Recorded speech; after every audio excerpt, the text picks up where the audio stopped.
shot, and if somebody likes it, then great, fantastic. So today we are going to be just doing a relaxing reading video of A Court of Thorns and Roses. I know it's a pretty popular book, popular series. I'm a big audiobook girl, so I actually listened to this, but I've been trying to kind of get hard copies of a lot of the books that I've listened to just so that I have them on my bookshelf. And my mom got me the whole Acotar series for my graduation a couple weeks ago. So I figured it could be kind of fun to try reading a book for you guys in ASMR land. So yeah, I hope you enjoy. If you haven't heard of it, it's kind of a fantasy romance book about fairies and mortals. Pretty interesting, I don't know, but this should just be relaxing. So yeah, if you like it, you like it. If you don't worry. This isn't me changing my content. I'll be back to some sort of questions next week. So rest assured, we're just trying out something new. So sit back, relax, and I hope that you enjoy. The forest had become a labyrinth of snow and ice. I'd been monitoring the parameters of the thicket for an hour, and my vantage point in the crook of a tree branch had turned useless. The gusting wind blew thick flurries to sweep away my tracks, but buried along with them any signs of potential quarry. Hunger had brought me farther from home than I usually risked, but winter was the hard time. The animals had pulled in, going deeper into the woods than I could follow, leaving me to pick off stragglers one by one, praying they'd last until spring. They hadn't. I wiped my numb fingers over my eyes, brushing away the flakes clinging to my lashes. Here there were no telltale trees stripped of bark to mark the deer's passing. They hadn't yet moved on. They would remain until the bark ran out, then travel north past the wolves' territory and perhaps into the fairy lands of Prithian, where no mortals would dare go, not unless they had a death wish. A shudder skittered down my spine at the thought, and I shoved it away, focusing on my surroundings, on the task ahead. That was all I could do, all I'd been able to do for years. Focus on surviving the week, the day, the hour ahead. And now, with the snow, I'd be lucky to spot anything, especially from my position up in the tree, scarcely able to see 15 feet ahead, stifling a groan as my stiff limbs protested at the movement. I unstrung my bow before easing off the tree. The icy snow crunched under my fraying boots, and I ground my teeth. Low visibility, unnecessary noise. I was well on my way to yet another fruitless hunt. Only a few hours of daylight remained. If I didn't leave soon, I'd have to navigate my way home in the dark, and the warnings of the town hunters still rang fresh in my mind. Giant wolves were on the prowl and in numbers, not to mention whispers of strange folk spotted in the area, tall and eerie and deadly. Anything but fairies, the hunters had besieged our long-forgotten gods, and I had secretly prayed alongside them. In the 8 years we'd been living in our village, 2 days' journey from the immortal border of Prithian, we'd been spared an attack, though traveling peddlers sometimes brought stories of distant border towns left in splinters and bones and ashes. These accounts, once rare enough to be dismissed by the village elders as hearsay, had in recent months become commonplace whisperings on every market day. I had risked much in coming so far into the forest, but we'd finished our last loaf of bread yesterday, and the remaining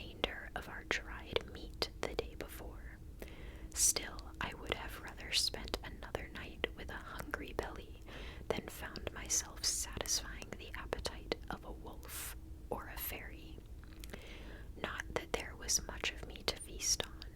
I turned gangly by this time of the year and could count on a good number of my ribs. Moving as nimbly and quietly as I could between the trees, I pushed a hand against my hollow and aching stomach. I knew the expression that would be on my two elder sisters' faces when I returned to our cottage empty-handed yet again.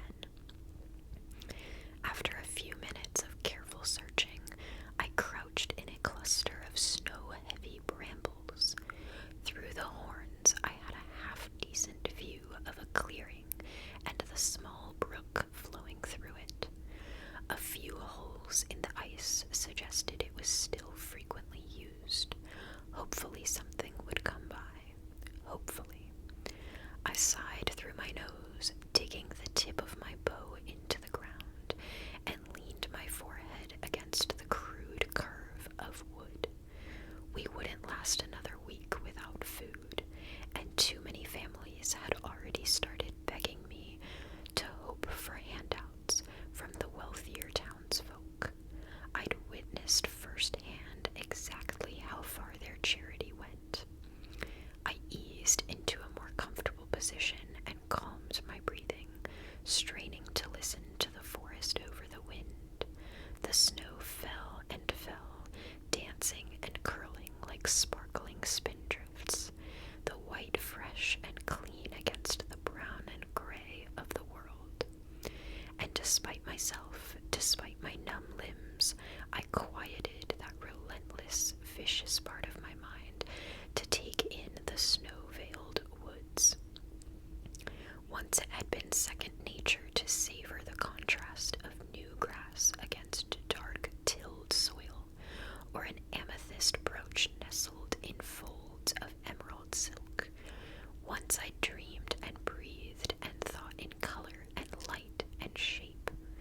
Sometimes I would even indulge in envisioning a day when my sisters were married, and it was only me and father, with enough food to go around, enough money to buy some paint, and enough time to put those colors and shapes down on paper or canvas or the cottage walls. Not likely to happen anytime soon, perhaps ever. So I was left with moments like this, admiring the glint of pale winter light on snow. I couldn't remember the last time I'd done it, bothered to notice anything lovely or interesting. Stolen hours in a decrepit barn with Isaac Hale didn't count.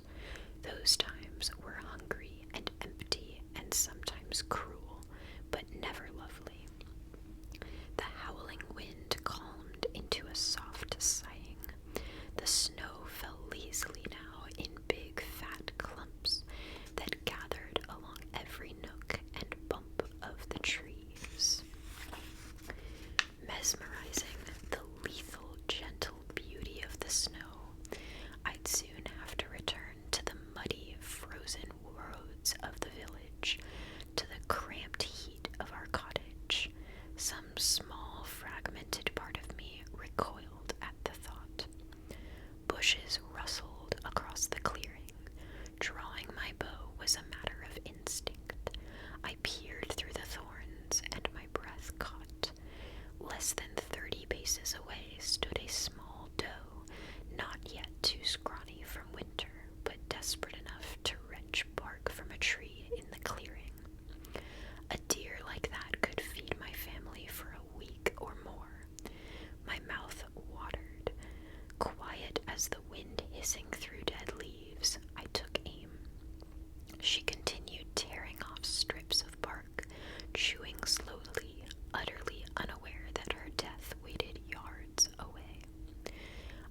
Yet maybe it would be a favor to the world, to my village, to myself, to kill him while I remained undetected. Putting an arrow through his eye would be no burden. But despite his size, he looked like a wolf, moved like a wolf. Animal, I reassured myself, just an animal. I didn't let myself consider the alternative, not when I needed my head clear, my breathing steady. I had a hunting knife and 3 arrows. The first 2 were ordinary arrows, simple and efficient, and likely no more than bee stings to a wolf that size. But the 3rd arrow, the longest and heaviest one, I'd bought from a traveling peddler during a summer when we'd had enough coppers for extra luxuries. An iron arrow carved from mountain ash, armed with an iron head. From songs sung to us, lullabies over our cradles, we all knew from infancy that fairies hated iron. But it was the ash wood that would make their immortal healing magic falter long enough for a human to make a killing blow. Or so legend and rumor claimed. The only proof we had of the ash's effectiveness was its sheer rarity. I'd seen drawings of the trees, but never one with my own eyes, not after the High Fae had burned them all long ago. So few remained, most of them small and sickly and hidden by the nobility within high-walled groves. I'd spent weeks after my purchase debating whether that overpriced bit of wood had been a waste of money or a fake, and for 3 years the ash arrow had sat unused in my quiver. Now I drew it, keeping my movements minimal, efficient, anything to avoid that monstrous wolf looking in my direction. The arrow was long and heavy enough to inflict damage, possibly kill him if I aimed right. My chest became so tight it ached, and in that moment I realized my life boiled down to one question. Was the wolf alone? I gripped my bow and drew the string farther back. I was a decent shot, but I'd never faced a wolf. I'd thought it made me lucky, even blessed, but now I didn't know where to hit or how fast they moved. I couldn't afford to miss, not when I only had 1 ash arrow. And if it was indeed a fairy's heart pounding under that fur, then good riddance. Good riddance after all their kind had done to us. I wouldn't risk this one later creeping into our village to slaughter and maim and torment. Let him die here and now. I'd be glad to end him.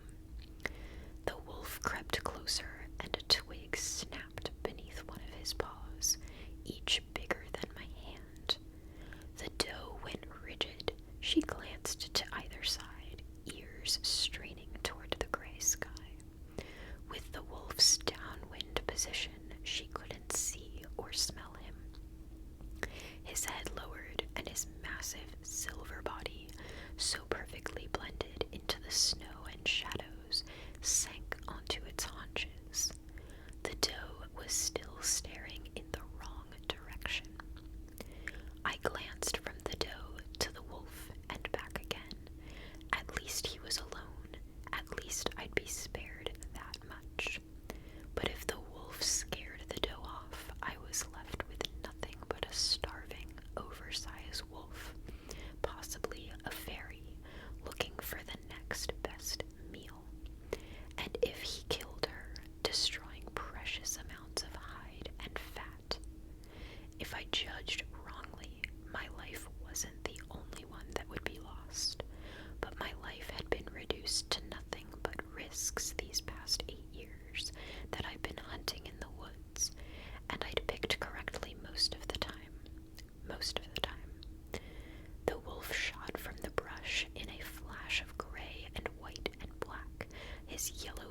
fangs gleaming.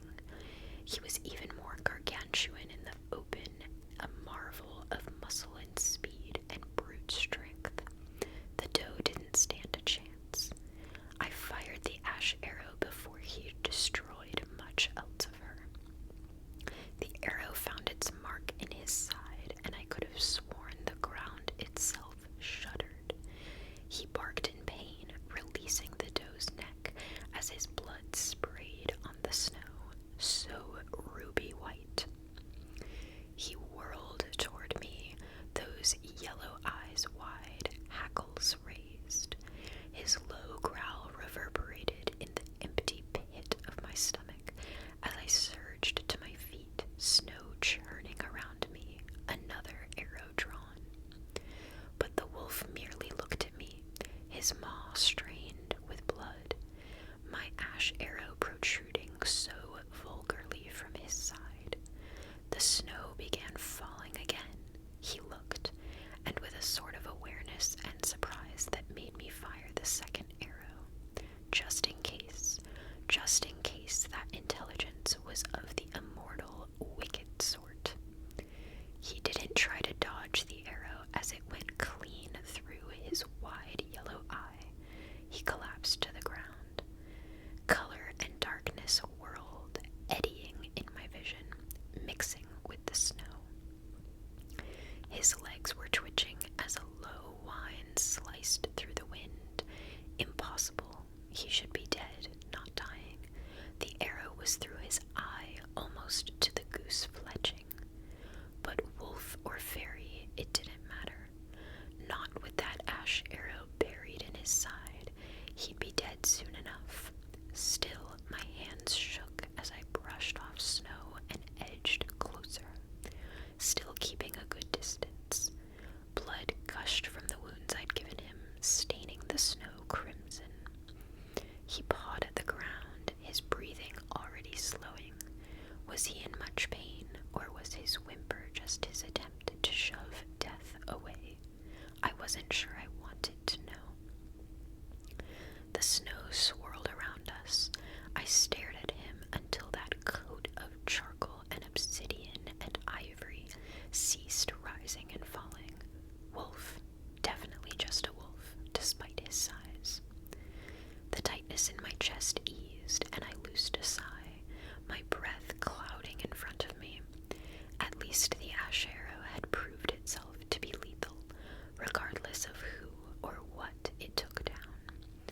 A rapid examination of the doe told me I could carry only one animal, and even that would be a struggle, but it was a shame to leave the wolf. Though it wasted precious minutes during which my predator could smell the fresh blood, I skinned him and cleaned my arrows as best I could. If anything, it warmed my hands. I wrapped the bloody side of his belt around the doe's death wound before I hoisted her across my shoulders. It was several miles back to our cottage, and I didn't need a trail of blood leading every animal with fangs and claws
sisters' voices fluttered out to meet me.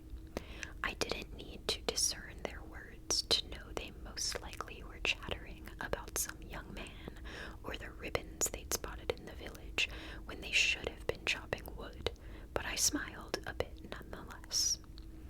I kicked my boots against the stone door frame, knocking the snow from them. Bits of ice came free from the gray stones of the cottage, revealing the faded ward markings etched around the threshold. My father had once convinced a passing charlatan to trade the engravings against fairy harm in exchange for one of his wood carvings. There was so little that my father was ever able to do for us that I hadn't possessed the heart to tell him the engravings were useless and undoubtedly fake.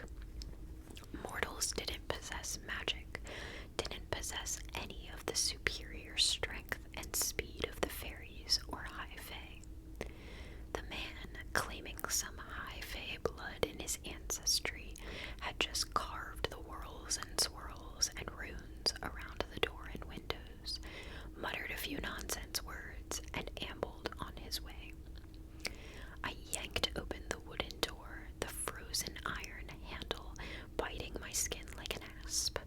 Heat and light blinded me as I slipped inside. Feyre, Elaine's soft gasp, scraped past my ears, and I blinked back the brightness of the fire to find my second eldest sister before me. Though she was bundled in a threadbare blanket, her gold-brown hair, the hair all three of us had, was coiled perfectly around her head. 8 years of poverty hadn't stripped her the desire to look lovely. Where did you get that? The undercurrent of hunger honed her words into a sharpness that had become too common in recent weeks. No mention of the blood on me. I'd long since given up hope of them actually noticing whether I came back from the woods every evening, at least until they got hungry again. But then again, my mother hadn't made them swear anything when they stood beside her deathbed. I took a calming breath as I slung the dough off my shoulders. She hit the wooden table with a thud, rattling a ceramic cup on its other end. Where do you think I got it? My voice had turned hoarse, each word burning as it came out. My father and Nesta still silently warmed their hands by the hearth, my eldest sister ignoring him as usual. I peeled the wolf pelt from the doe's body, and after removing my boots and setting them by the door, I turned to Elaine. Her brown eyes, my father's eyes, remained pinned on the dough. Will it take you long to clean it? Me, not her, not the others. I'd never once seen their hands sticky with blood and fur. I'd only learned to prepare and harvest my kills thanks to the instruction of others. Elaine pushed her hand against her belly, probably as empty and aching as my own. It wasn't that Elaine was cruel. She wasn't like Nesta, who had been born with a sneer on her face. Elaine sometimes just didn't grasp things. It wasn't meanness that kept her from offering to help. It simply never occurred to her that she might be capable of getting her hands dirty. I'd never been able to decide whether she actually didn't understand that we were truly poor, or if she just refused to accept it. It still hadn't stopped me from buying her seeds for the flower garden she tended in the milder months whenever I could afford it. And it hadn't stopped her from buying me 3 small tins of paint, red, yellow, and blue. During that same summer, I'd had enough to buy the ash arrow. It was the only gift she'd ever given me, and our house still bore the marks of it, even if the paint was now fading and chipped. Little vines and flowers along the windows and thresholds and edges of things, tiny curls of flame on the stones bordering the hearth. Any spare minutes I'd had that bountiful summer, I'd used to bedeck our house in color, sometimes hiding clever decorations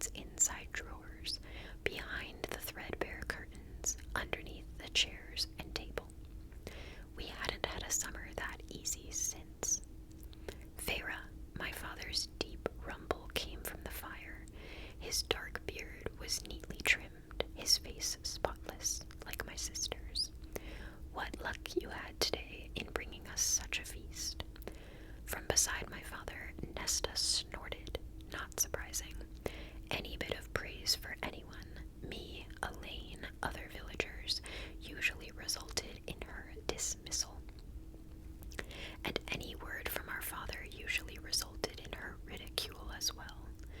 I straightened, almost too tired to stand, but braced a hand on the table beside the dough as I shot Nesta a glare. Of us, Nesta had taken the loss of our fortune the hardest. She had quietly resented my father from the moment we had fled our manor. Even after that awful day, one of the creditors had come to show just how displeased he was at the loss of his investment. But at least Nesta didn't fill our heads with useless talk of regaining our wealth like my father did. No, she just spent whatever money I didn't hide from her, and rarely bothered to acknowledge my father's limping presence at all.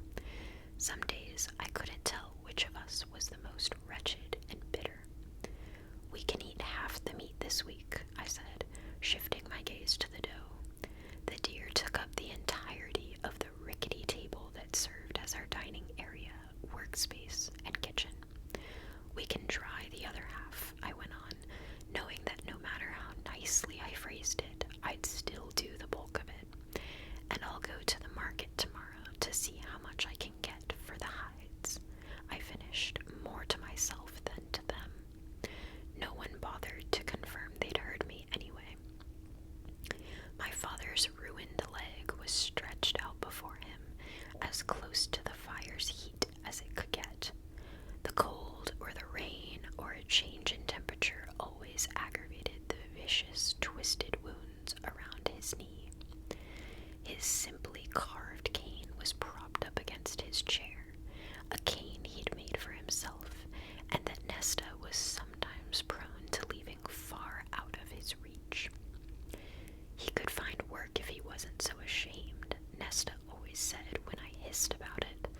She hated him for the injury too, for not fighting back when that creditor and his thugs had burst into the cottage and smashed his knee again and again.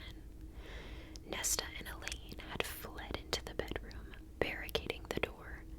I had stayed, begging and weeping through every scream of my father, every crunch of bone. I'd soiled myself and then vomited right on the stones before the hearth. Only then did the men leave. We never saw them again. We'd used a massive chunk of our remaining money to pay for the healer. It had taken my father 6 months to even walk, a year before he could go a mile. The coppers he brought in when someone pitied him enough to buy his wood carvings weren't enough to keep us fed. 5 years ago, when the money was well and truly gone, when my father still wouldn't move much about, he hadn't argued when I announced that I was going hunting. He hadn't bothered to attempt to stand from his seat by the fire, hadn't bothered to look up from his wood carving. He just let me walk into those deadly, eerie woods that even the most seasoned hunters were wary of.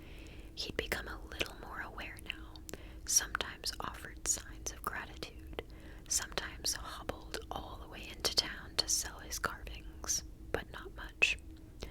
"I'd love a new cloak," Elaine said at last with a sigh. At the same moment, Nesta rose and declared, "I need a new pair of boots." I kept quiet, knowing better than to get in the middle of one of their arguments, but I glanced at Nesta's still shiny pair by the door. Beside hers, my 2 small boots were falling apart at the seams, held together only by fraying laces. "But I'm freezing with my raggedy old cloak," Elaine pleaded. "I'll shiver to death." She fixed her wide eyes on me and said, "Please, Feyre." She drew out the 2 syllables of my name, Feyre, into the most hideous whine I'd ever endured, and Nesta loudly clicked her tongue before ordering her to shut up. I drowned them out as they began quarreling over who would get the money the hide would fetch tomorrow, and found my father now standing at the table, one hand braced against it to support his weight he inspected the deer. His attention slid to the giant wolf pelt. His fingers, still smooth and gentlemanly, turned over the pelt and traced a line through the bloody underside. I tensed. His dark eyes flickered to mine. "Feyre," he murmured, and his mouth became a tight line. "Where did you get this?" "The same place I got the deer," I replied with equal quiet, my words cool and sharp. His gaze traveled over the bow and quiver strapped to my back, the wooden hilted hunting knife at my side. His eyes turned damp. "Feyre, the risk." I jerked my chin at the pelt, unable to keep the snap from my voice as I said, "I had no other choice." What I really wanted to say was, "You don't even bother to attempt to leave the house most days. Were it not for me, we would starve. Were it not for me, we'd be dead." "Feyre," he repeated and closed his eyes. My sisters had gone quiet, and I looked up in time to see Nesta crinkle her nose with a sniff. She picked at my cloak. "You stink like a pig covered in its own filth. Can you at least try to pretend that you're not an ignorant peasant?" I didn't let the sting and ache show. I'd been too young to learn more than the basics of manners and reading and writing when our family had fallen into misfortune, and she'd never let me forget it. She stepped back to run a finger over the braided coils of her gold brown hair. "Take those disgusting clothes off." I took my time, swallowing the words I wanted to bark back at her. Older than me by 3 years, she somehow looked younger than I did, her golden cheeks always flushed with a delicate, vibrant pink. "Can you make a pot of hot water and add wood to the fire?" But even as I asked, I noticed the wood pile. There were only 5 logs left. "I thought you were going to chop wood today." Nesta picked at her long, neat nails. "I hate chopping wood. I always get splinters." She glanced up from beneath her dark lashes. Of all of us, Nesta looked the most like our mother, especially when she wanted something. "Besides, Feyre," she said with a pout, "you're so much better at it. It takes you half the time it takes me. Your hands are suited for it. They're already so rough." My jaw clenched. "Please," I asked, calming my breathing, knowing an argument was the last thing I needed or wanted. "Please get up at dawn to chop that wood." I unbuttoned the top of my tunic, "or we'll be eating a cold breakfast." Her brows narrowed. "I will do no such thing." But I was already walking toward the small second room where my sisters and I slept. Elaine murmured a soft plea to Nesta, which earned her a hiss in response. I glanced over my shoulder at my father and pointed to the deer. "Get the knives ready," I said, not bothering to sound pleasant. "I'll be out soon." Without waiting for an answer, I shut the door behind me. The room was large enough for a rickety dresser and the enormous ironwood bed we slept in.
of fat coating the metal.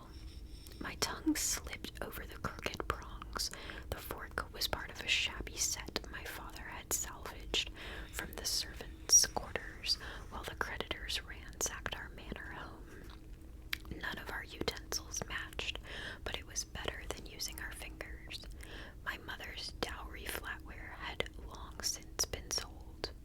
My mother, imperious and cold with her children, joyous and dazzling among the peerage who frequented our former estate, doting on my father, the one person whom she truly loved and respected.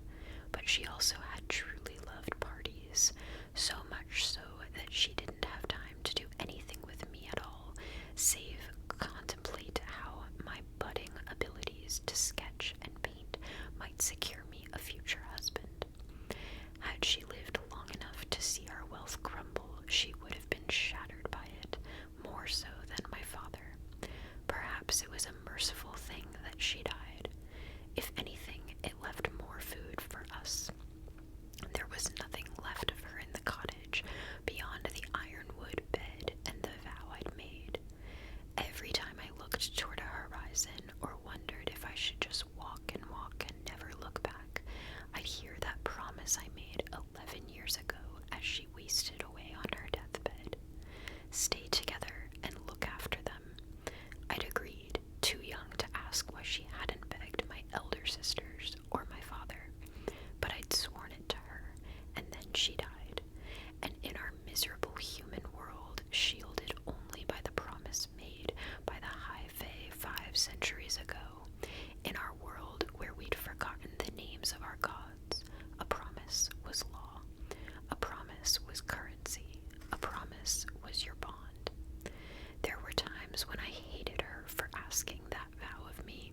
Perhaps delirious with fever, she hadn't even known what she was demanding. Or maybe impending death had given her some clarity about the true nature of her children, her husband. I set down the fork and watched the flames of our meager fire dance along the remaining logs, stretching out my aching legs beneath the table. I turned to my sisters. As usual, Nesta was complaining about the villagers. They had no manners, they had no social graces, they had no idea just how shoddy the fabric of their clothes was, even though they pretended that it was as fine as silk or chiffon. Since we had lost our fortune, their former friends dutifully ignored them, so my sisters paraded about as though the young peasants of the town made up a second-rate social circle. I took a sip from my cup of hot water. We couldn't even afford tea these days, as Nesta continued her story to Elaine. Well, I said to him, if you think you can just ask me so nonchalantly, sir, I'm going to decline. And you know what Thomas said? Arms braced on the table and eyes wide, Elaine shook her head. Thomas Mandray, I interrupted, the woodcutter's second son. Nesta's blue-gray eyes narrowed. Yes, she said, and shifted to address Elaine again. What does he want? I glanced at my father. No reaction, no hint of alarm or sign that he was even listening. Lost to whatever fog of memory had crept over him, he was smiling mildly at his beloved Elaine, the only one of us who bothered to really speak to him at all. He wants to marry her, Elaine said dreamily. I blinked. Nesta cocked her head. I'd seen predators use that movement before. I sometimes wondered if her unrelenting steel would have helped us better survive, thrive even, if she hadn't been so preoccupied with our lost status. Is there a problem, Farah? She flung my name like an insult, and my jaw ached from clenching it so hard. My father shifted in his seat, blinking, and though I knew it was foolish to react to her taunts, I said, You can't chop wood for us, but you want to marry a woodcutter's son. Nesta squared her shoulders. I thought all you wanted was for us to get out of the house, to marry off me and Elaine so you can have enough time to paint your glorious masterpieces. She sneered at the pillar of foxglove I'd painted along the edge of the table. The colors too dark and too blue, with none of the white freckling inside the